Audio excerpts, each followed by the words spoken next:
Hey everybody, I'm Zach. And I'm Jake. We are the Dirt Road Men. Here today to review a company that can't spell whiskey. No, they cannot.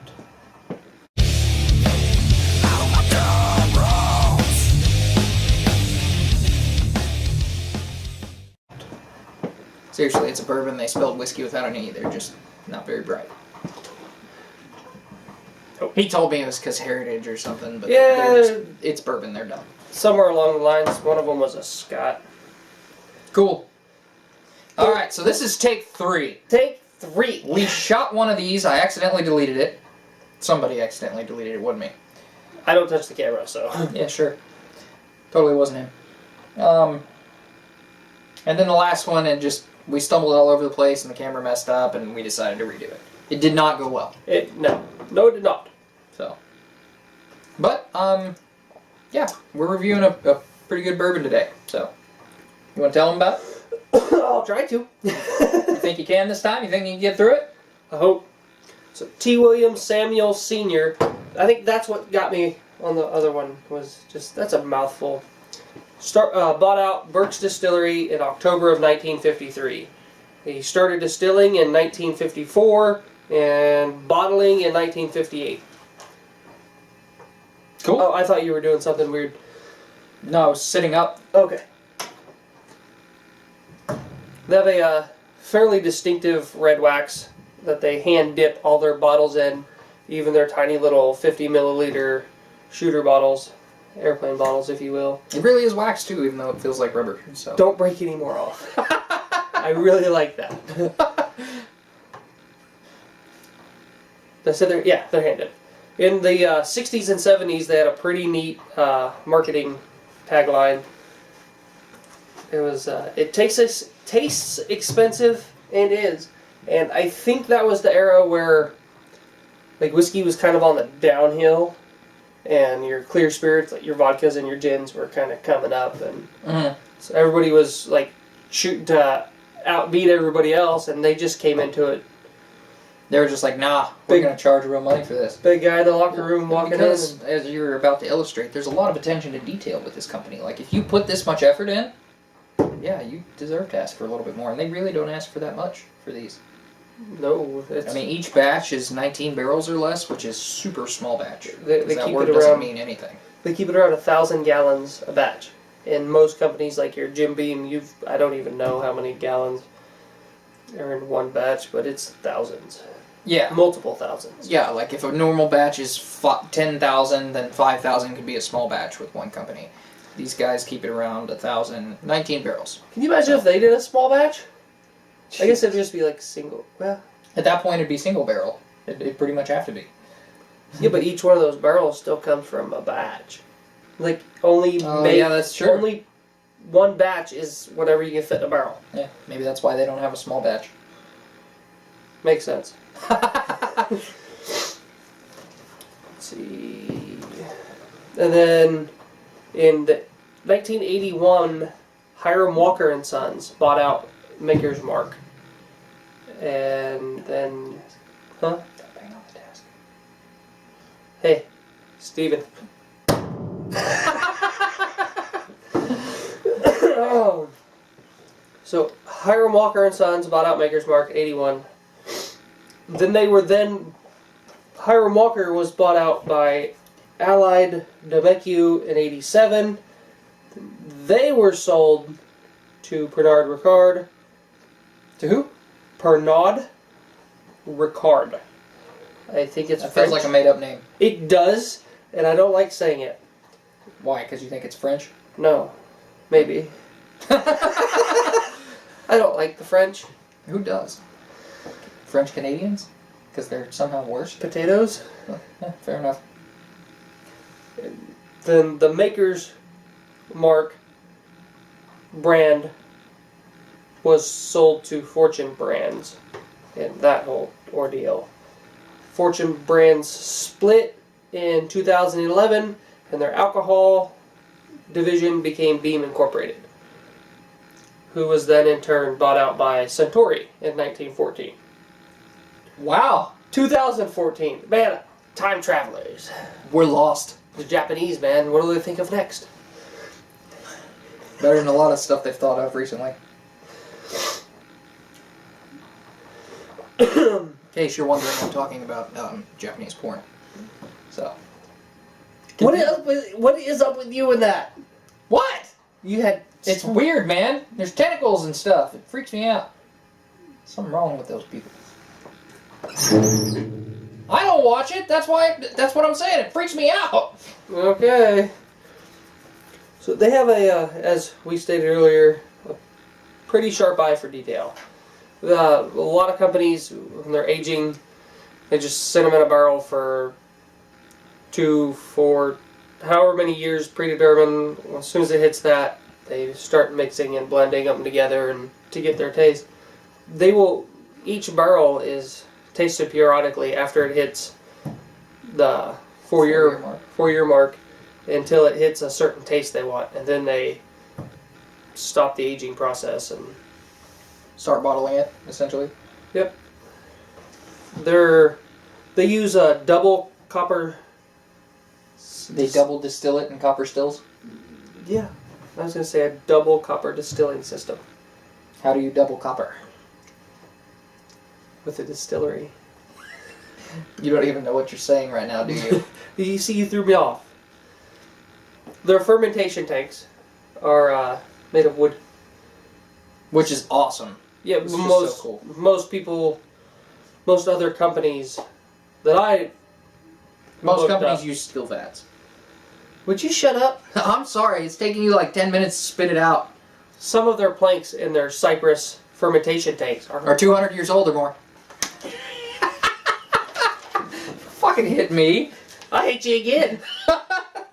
Oh, jeez. What am I going to say now? I don't know. I expect you to start doing it. I was going to reach my hand back here like you were a puppet.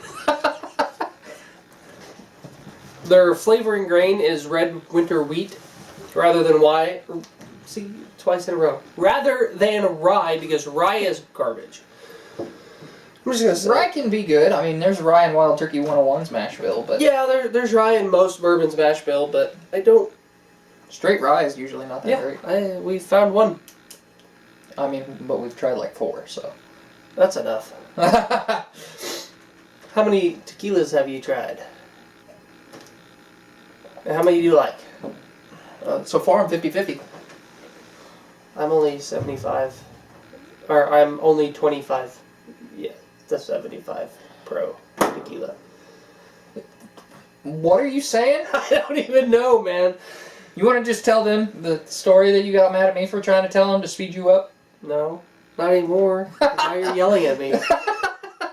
Well, They one have- of us has to do this. Yeah, because I'm not going to yell at myself. I've seen you do it. Would you just read already? Stop yelling! They have a special heirloom yeast strain that they've used for over 150 years, which was kind of neat. Yeast is yeast, probably, though. So probably why I'm not distilling liquor. Yeah. Yeast is yeast. Go ahead. They barrel it at 110 proof, where you can't go higher than 135, 150. You saying facts without actually knowing the facts? Is that what you're telling me? It's one of those numbers. Okay, cool. They barrel it Near. lower than the limit to reduce wood penetration. You're gonna shoot me with that thing. Nope, shooting Seth. It's an And airsoft gun. I hope.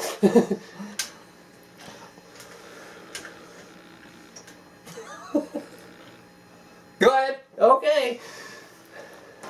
So barrel to lower proof to lower wood penetration.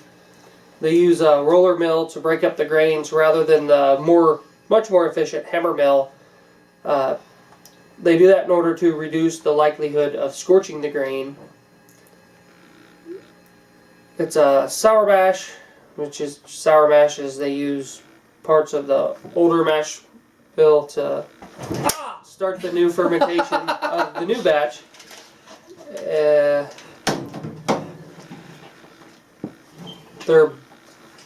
when they're aging their barrel staves before they actually build their barrels. Yeah. They're air dried instead of kiln for 9 months, and one of those has to be. So they normally dry a charred barrel in a kiln? Before they char it, they just have planks. The staves are just like planks. Oh, they char the staves and then put them into a barrel? No. Okay.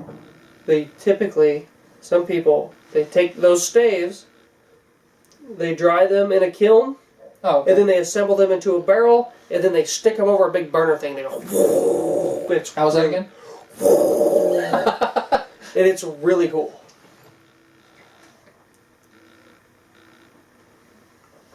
So yeah, one of those has to be a summer month. Okay. Makes sense. Get maximum dry time when it's 110 degrees outside. So yeah, or maybe even more where they're at. So could be. I think they're Kentucky. Yeah. Anyway. And so then they fill their barrels, and throughout the aging, they will rotate them around the warehouse by hand. 500-pound barrels by hand. Just rolling them around. Get swole. Oh, dude. Donkey Kong in there? Yeah. As the Hodge twins would say, all kinds of games. If you haven't watched them, you should check them out. They're loads of fun. Anything on their Ask Hodge Twins channel. Ask Hodge Twins. Okay, I see. I ran that together in my mind, and it was like, what are you saying? It's like he's trying to speak to me. I know it. But they rotate them around like that to keep a constant temperature in the barrels. Cool. Different parts of the warehouse could be hotter. Yeah. Cooler. Yeah, so it keeps it, all the barrels get about the same amount of temperature fluctuation. Yep. Cool. Yeah. This is a really great whiskey. I got a fruity note, like a banana note, that really surprised me, and then the classic bourbon notes like caramel, apple, the woody note that you get in a lot of these. There is a little bit of a sour note, which I'm assuming is the sour mash thing, but it's really good. I think if you can forgive them their poor spelling skills, then you should definitely every once in a while get a bottle of Maker's Mark. This is my dad's favorite bourbon for pretty good reason, I think. And, if you have it and you have to serve it to a group, then it's a really cool story that you can tell while you're doing it and make yourself seem like a whiskey genius to people that don't necessarily know much. So, are you getting the pen, Seth? Deaf Seth is retrieving the pen like the good golden retriever that he is. But, yeah. So what would you rate this whiskey? I'd give it a 9. A 9? Yeah. Yeah. See, I think I'd give it like a 7.5. So 8 3/4. 8 3/4. Are you just trying to make it hard for me to average it now? Is that what you're doing? 8.7942. Really? Mm-hmm. You just say that number off the top of your head? Yeah, but I'm gonna stick with it. All right, it's an 8.7942 whiskey. I thought you were gonna average it. Oh, you chose that. You wanted me to average it. It's an 8. We're gonna call it an 8. There was a. How are you gonna toast out? By putting more whiskey in the glass, Zach. My bad, man. Look at that. It's magic. The water of life. It refills.